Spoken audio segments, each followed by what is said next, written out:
নমস্কার বন্ধুরা, সকলকে আমার চ্যানেলে স্বাগত। সমস্ত ধরনের পেনশনার এবং ফ্যামিলি পেনশনারদের পেনশন বৃদ্ধির সংক্রান্ত এই মুহূর্তে একটি অত্যন্ত বড় খবর বা ভালো খবর সামনে এসেছে। কি সেই খবরে কি বলা হয়েছে এবং কতটা উপকৃত হতে চলেছেন পেনশনার বা ফ্যামিলি পেনশনাররা, সকল কিছু আজকের ভিডিওতে বিস্তারিতভাবে আলোচনা করব। ভিডিওটি পেনশনার বা ফ্যামিলি পেনশনারদের পেনশন বৃদ্ধি সংক্রান্ত অত্যন্ত গুরুত্বপূর্ণ, তাই প্রথম থেকে শেষ পর্যন্ত অবশ্যই ধৈর্য সহকারে দেখবেন এবং ভালো লেগে থাকলে অবশ্যই একটি লাইক করবেন এবং সকলের সঙ্গে শেয়ার করবেন।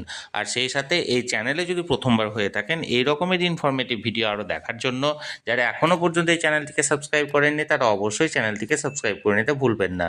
তাহলে চলুন আমরা বিস্তারিত জেনে নিই। দেখুন, আমি এখানে আপনাদের সাথে একটি অর্ডার কপি শেয়ার করেছি। এখানে অর্ডার কপিটি জারি করা হয়েছে government of India, ministry of labour and employment, Lok Sabha, unstarred question number 220 to be answered on 1 December 2025, অর্থাৎ 2025-এর 1 ডিসেম্বর এই সমস্ত প্রশ্নের উত্তর দেওয়া হয়েছে লেবার অ্যান্ড এমপ্লয়মেন্ট মিনিস্ট্রির তরফ থেকে।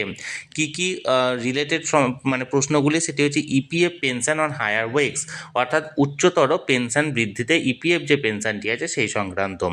দেখুন, এখানে শ্রী এন কে প্রেমাচন্দ্রন এই প্রশ্নগুলো করেছিলেন কি, will the ministry of labour and employment be please to state, labour and employment ministry কি এই সমস্ত প্রশ্নের উত্তর দেবেন? কি প্রশ্ন ছিল দেখুন। Number M, whether the government has initiated action to implement the judgment of Supreme Court in a time bound manner to fix and disburse employees provident funds pension on higher wages, if so the details please।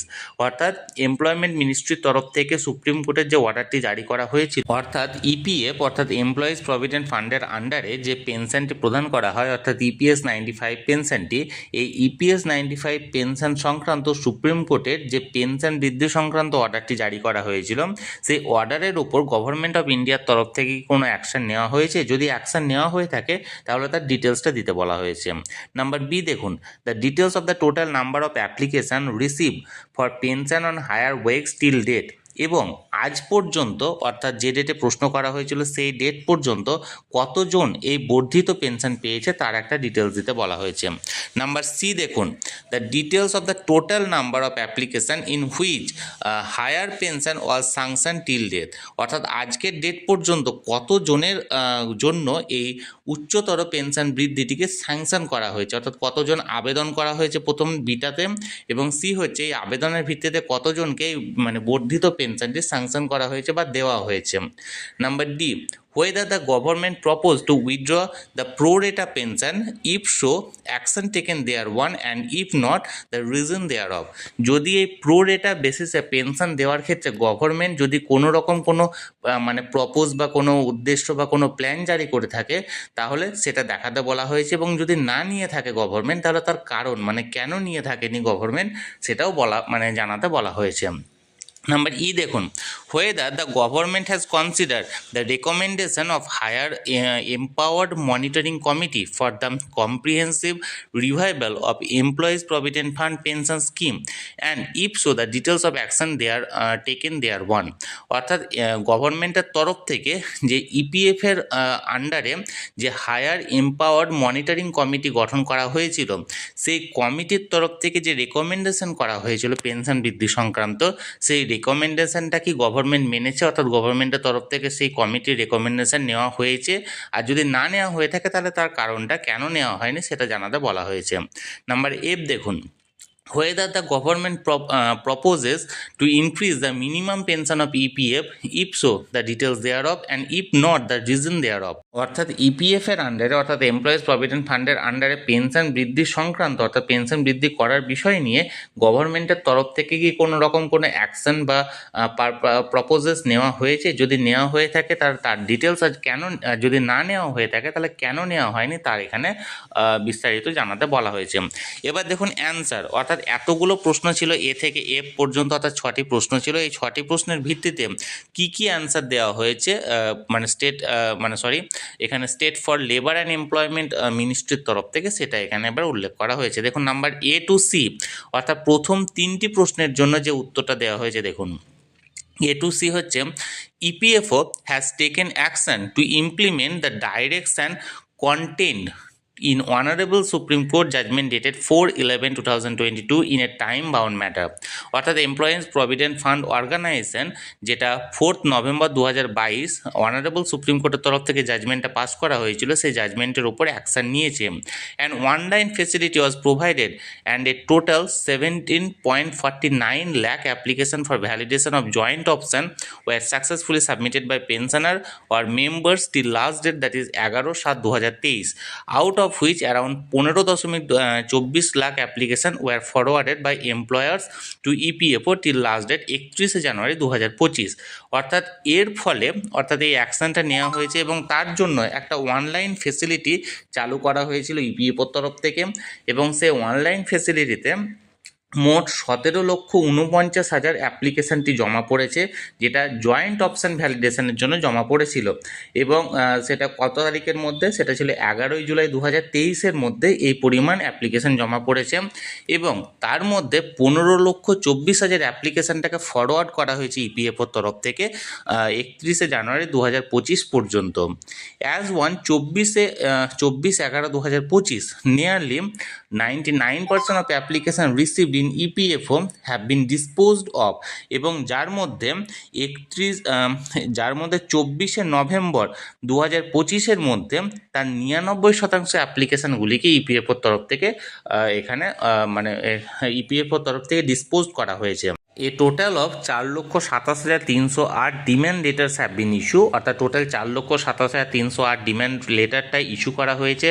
Out of which 34,060 cases have been found ineligible later on mainly due on non remittance of demand amount, এবং যার মধ্যে total 34,060 জন কেসটা 60 জনের কেসটিকে ineligible, অর্থাৎ তারা এখানে যোগ্যের মধ্যে পড়েনি। Around 2,33,303 application have been deposited the demand amount consent, out of which 96,274 are continuing in service and 1,37,029 have already retired. এবং এদের মধ্যে 2,33,303 অ্যাপ্লিকেশনটিকে ডিপোজিট করা হয়েছে, অর্থাৎ গ্র্যান্ট করা হয়েছে, যার মধ্যে 96,274 জন এখনও পর্যন্ত চাকরি করছেন এবং 1,37,029 জন এখনও পর্যন্ত রিটায়ার করেছে। Out of this already retired application PPOs have been already been issued to a total of around 1,24,457 application, while 12,572 PPOs are under finalization। এবং এই 1,37,000 মধ্যে মোট 1,24,457 অ্যাপ্লিকেশনটাকে এখানে ফরওয়ার্ড করা হয়েছে, এবং যার মধ্যে 12,572 পিপিওটা ফাইনালাইজের পর্যায়ে আছে। এবার দেখুন, এটা ছিল এ থেকে সি, অর্থাৎ প্রথম 3টি প্রশ্নের উত্তর। এবার ডি নাম্বার প্রশ্নের যে উত্তরটি, সে উত্তরটি দেওয়া হয়েছে দেখুন। Pro rata basis for calculation of pension is provided in para 12 of the employees pension scheme and is equitable, treating both categories of pension, that is pensioner under wage ceiling and those with higher wage on an equal footing, and the Honorable Supreme Court also did not find the same ultra vires. এবং pro রেটা বেসিসে যে প্রশ্নটা করা হয়েছিল যে কোন রেটার বেসিসে এই পেনশনটিকে অতিরিক্ত পেনশনটি ক্যালকুলেশন করা হয়েছে, এবং সেই প্রশ্নের উত্তরে বলা হয়েছে এখানে সুপ্রিম কোর্টের তরফ থেকে যে প্যারা 12 আন্ডারে এমপ্লয়িজ পেনশন স্কিমের যে প্যারা 12 আছে সেই বেসিসে এখানে করা হয়েছে, এবং এই অনুযায়ী এখানটায় গ্র্যান্ট করা হয়েছে। এবার দেখুন E2F অর্থাৎ শেষ দুটি প্রশ্নের কি উত্তর দেওয়া হয়েছে। The EPS 1995 is a defined contribution defined benefit social security scheme, অর্থাৎ এই EPS 95 এই পেনশনটি হলো নিজে কন্ট্রিবিউশন করো এবং কিছুটা কন্ট্রিবিউশন এমপ্লয়ার তরফ থেকে করা হবে, এবং এই অনুযায়ী একটা সোশ্যাল সিকিউরিটি স্কিমের মধ্যে পড়ছে।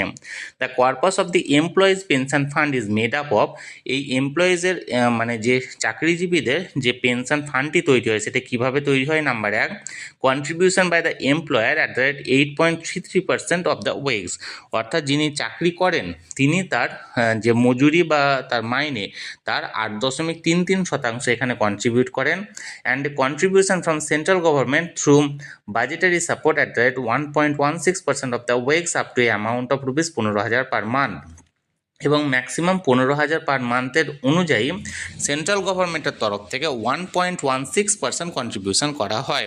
All benefit under the scheme are paid out for such accumulation, এবং এটি কন্টিনিউ এখানটায় কন্ট্রিবিউট করা হয় এবং সেটা ফাইনাল সাবমিশনের পর যত টাকা হয় অর্থাৎ অ্যাকিউমুলেট হয় সেই টাকার উপর বেসিস করে এখানে মানে পেনশনটি প্রদান করা হয়।